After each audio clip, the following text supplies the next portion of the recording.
morning, and thank you for joining us on After GMS, 7:45 on Thursday, November 5th. And if you know what day it is, it's probably because you haven't slept in the last 48 hours, because you've been waiting, like many of us, for the results in several races.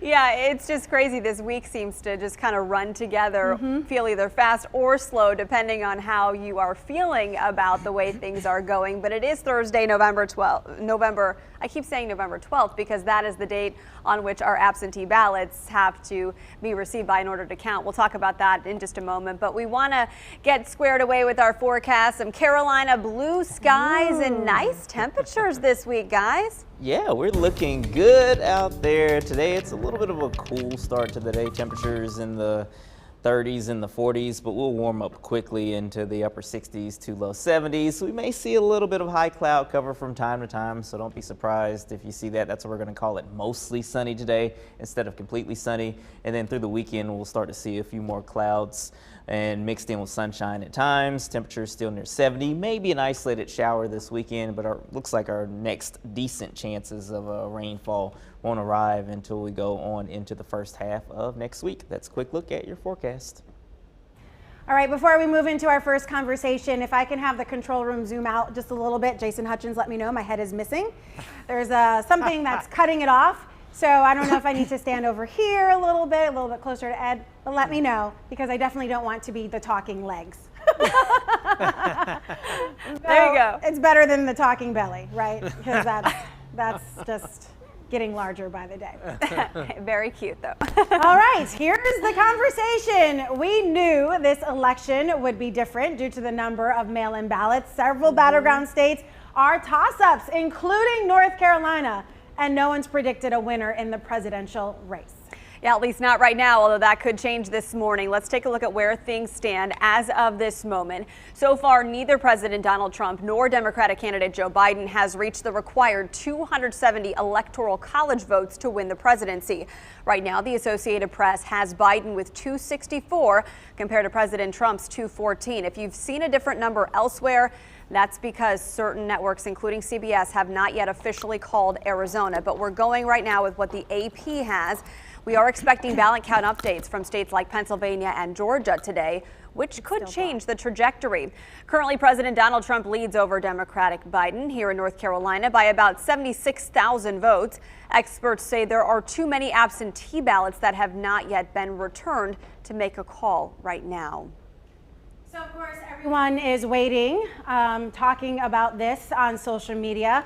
We saw a lot of people talking and using humor to kind of get through it all, joking about how long it's taking. But we want to know, are you anxious for the results? Are you okay with waiting? Which I don't even know should be the question, because it's kind of what we have to do right now is wait. And I hate to be like the person that keeps bothering you guys about the banner, but it is still cut off on my phone. My head is still cut off. So I apologize, but I don't know where to stand. So I'm going to figure it out, but we'll send it out to everybody who is on our feed this morning. How are you guys feeling about the election? Are you anxious for the results? Are you cool with waiting? What's going on in your mind? Yeah, we'll give you a chance to weigh in here on the Facebook feed. Keep in mind, we're not asking you who you voted for, why or why not. We're just wanting to check in with you about how you're feeling. Of course, this could be several days here in North Carolina before we get the official results here. That said, with the other states and the electoral votes that still could come in today, we could have a presidential winner possibly before we know the official outcome of the U.S. Senate race here in North Carolina. We'll talk about that in a moment. You know, I love politics. I love election season. I love, just the power your right to vote gives you. So I'm feeling okay about everything regardless of the outcome. That's just me. I know some people feel a lot differently, and there are different ways people are managing their stresses right now. So Ed Matthews, we'll start with you. What do you think? Well, by nature, quite frankly, I'm not a very patient person. My coworkers would probably attest to that. But if I've learned anything during this incredibly wacky, insane, crazy year of 2020, I have learned to chill out and be more patient and take things one day at a time. And I think that's really helping me with the election. Yeah, I want the results. I want to know who our next president is going to be. But at the same time, I think all of us, whether you're Democrat or Republican or whatever your party affiliation is, we all want each vote to be counted. That is so vitally important.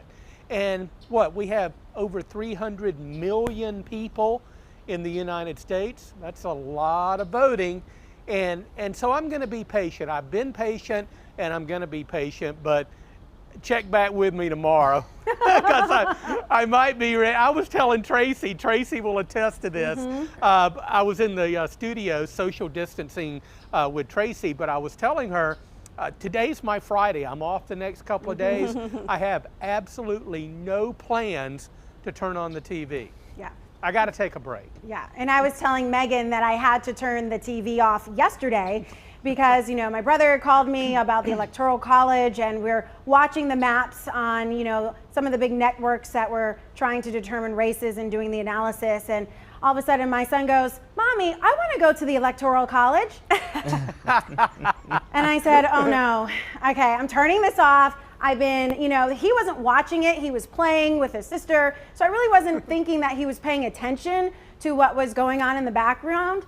But he was, and all of a sudden now he wants to go to the Electoral College. So I was like, we're turning this off, I'm disconnecting, I don't want my children to be caught up in this.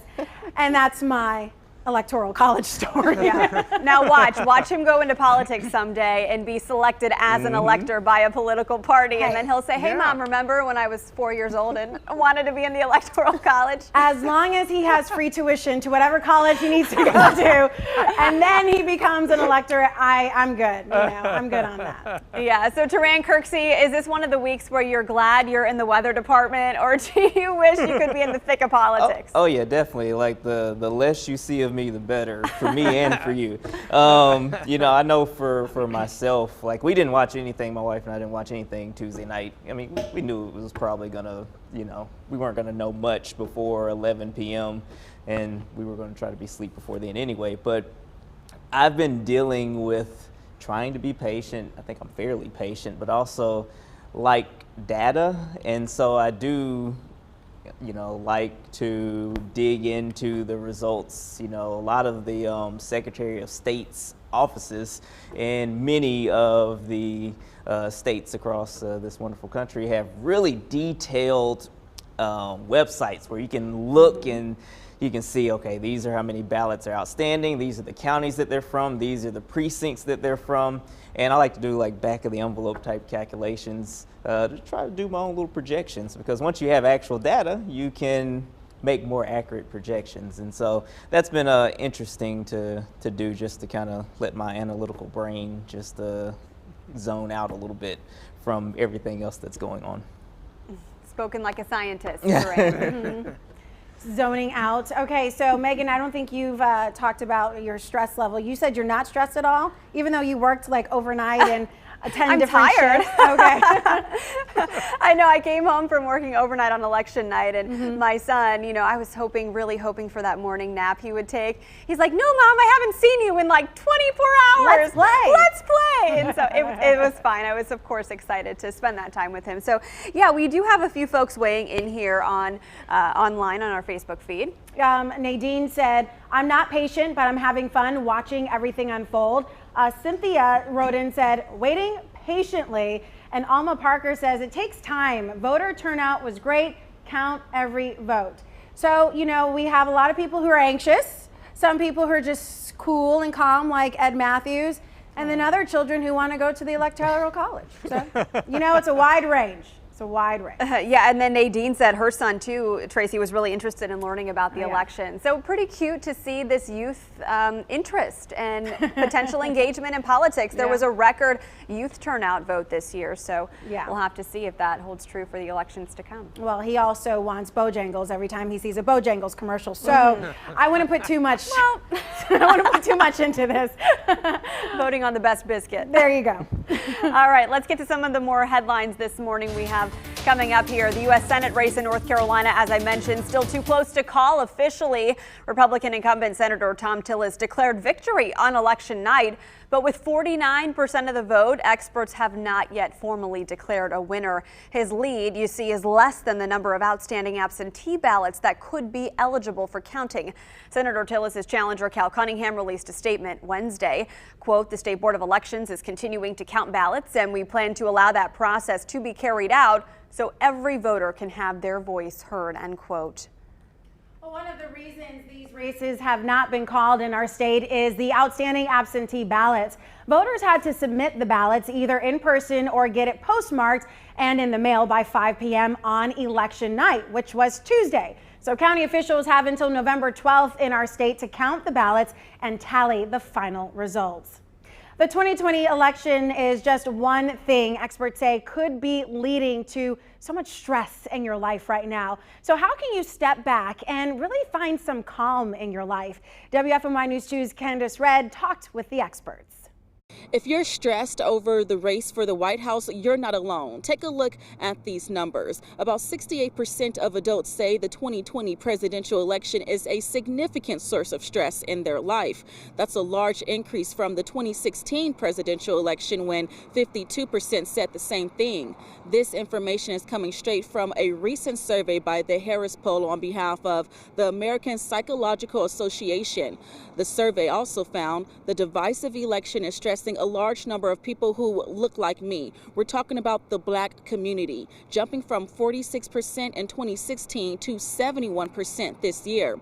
Statistically, racial and ethnic minorities have worse health compared to white Americans due partially to inadequate access to care. Well, Jaron Doby is a therapist with Novant Health Psychiatric Associates. He says there are ways for everyone to manage stress this election year. It's important to take a break from the news. We're all watching very intently every second at this particular time, but being able just to take a break, right? Being able to engage or involve yourself in something else that is positive. I want to make sure that I emphasize that. Take a break, folks, and come back to it. Take it in doses and know when it is that you have had enough. The election, coupled with the COVID-19 pandemic and ongoing social unrest, are all adding to a sense of uncertainty across the nation. But health experts say that you should avoid dwelling on things that you cannot control and instead use that energy towards getting involved in meaningful issues or activities. For more details, visit our website, WFMYnews2.com. All right, so that's going to lead us right into our next conversation, guys, about the stress that we might be feeling right now. How do you unwind? We've talked about this before, but wanted to see what's working for you, especially right now. We've got the pandemic, which isn't apparently going anywhere. We have this election season, and then not only that, but now the stress of the holidays is approaching, and what we're going to do and how we're going to afford gifts, and how do we pay bills, and it's all just kind of coming together. So what do you do to unwind and kind of let the stress out? Well, I can start here as you weigh in on the WFMY Facebook feed. When I'm feeling stressed, I usually like to read a book that is not having anything to do with anything work related. So I like to read historical fiction. I typically like to read at night before bed, even though now I'm so tired lately I can hardly stay up to read more than a couple of pages. But I love to do that. I love to go for walks. Thankfully, we've been blessed by beautiful weather lately. So my son and I go for walks every day after work, sometimes another one in the evening after dinner before bed. But it's just a great way to take your mind off of everything else that's going on and really just be present in the moment. Ed Matthews, I know you hop on that bicycle. You know me well, absolutely. Love riding the bike. That is certainly a great way to kind of relieve stress. Walking my dog Rio and just spending time with Rio, maybe cuddling on the couch or something like that. Certainly do enjoy that. And also I have been listening, I love music, all kinds of different music. I've been listening to a lot of smooth jazz. I'm real big into jazz, so that helps to relax me. I I could see that. Yeah. You know, Taran Kirksey also listens to a lot of music. During mic checks sometimes, especially at noon, I can hear a little soft music. Yeah, you know, you gotta listen to a little smooth jazz, a little Boney James, or a Yeah. little Marion Meadows. You can't go wrong with that at all. I do listen to music that's one of the things that I do to try to relax. And, you know, as the years go by and as I get a little bit older, you know, I'm learning more and more that you really have to be mindful and try to be present in the moment and try to keep things in the proper context. You know, sometimes things that happen in life or things that you do or mistakes or whatever can seem bigger than what they actually might be when you know, look back over the course of your life. So I think it's important to just find something productive and something positive that you can do to de-stress and make sure you address the stress in the moment. Because if you let stuff build up, you can sometimes, you know, spiral in a negative direction. So that's Taran's 2 cents right there. Honestly, should be a segment. What'd you say? I'm sorry. It should honestly be a segment. I might do it cents. one day. It's cathartic for me to just Yeah. talk sometimes. But yeah, you know, just, I know for me, music is one of my biggest things, but also going on a walk. There's just something about being outside, walking around, and especially, you know, if you walk with somebody, you can kind of chat with them and things like that. It's just, I don't know, it makes you feel better in the moment at least. Well, there are a lot of people who agree with you. Dana said, yes, Boney James. And then a lot of people saying that they like to walk. Nadine, for one, said she watches the Hallmark Channel. She says, I'm obsessed, as am I. And then we heard from, sorry, we have a bot that's really just going after everybody's account here, trying to like get them to Cash App them. So don't do that. Megan says, I refuse to stress about buying gifts anymore, especially right now. That we have lost the true reason of the season. Tammy says she likes to take a walk on her trail. Tree says Christmas movies and music. And Joe says walking my dog. And if I can find one, a punching bag works really well. So I like facials and massages. And I just convinced my mom to come over my house today around 2:30 so I can take a nap. Because I haven't had a nap in days. Oh, no. And I'm so excited. So that's going to be my moment to woo-saw today. I may even take a bath. Wow. Like, I shower every day, but I mean, I may even take a bath, you know, there's just something about it. Oh my goodness. Yes, everybody's still weighing in on this. Jason said he has a secret obsession with Christmas movies, agreeing with you and your Hallmark obsession. And so Sharon says right now she has her German Shepherd and a 3-legged purring cat in her lap. That sounds relaxing, or perhaps like a lot going on. But that's awesome. Animals, of course, are a huge stress reliever. I can attest to that. Love my cat, Milo. And yeah, there is something about a cat purring and just kind of relaxes you. You know, animals, they don't have a care in the world. Taran, you have dogs, you know that too. Oh yeah, yeah, does Ed. definitely. Just watching them play and just run around, and they are blissfully unaware of all this stuff we human beings have going on this planet. They as long as they get fed, they really don't care what's happening. Although I have seen Ed Matthews stressed out when Rio's run away. Like, you know, she takes off. She's pretty quick. Yeah, she's a live wire for sure. But certainly our pets really help us to stress, and I know Rio does that for me very, very well. See, a little woo-saw moment. Just Yeah. feels better. You know what else feels better? Warmer weather. That is Oh, correct. yeah. And we're going to get it this week, guys. Absolutely. You can do some of that stress relief outdoors today.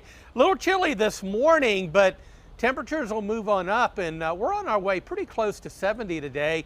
Already seeing a few high, thin cirrus clouds. We'll call it mostly sunny, and then partly cloudy tonight.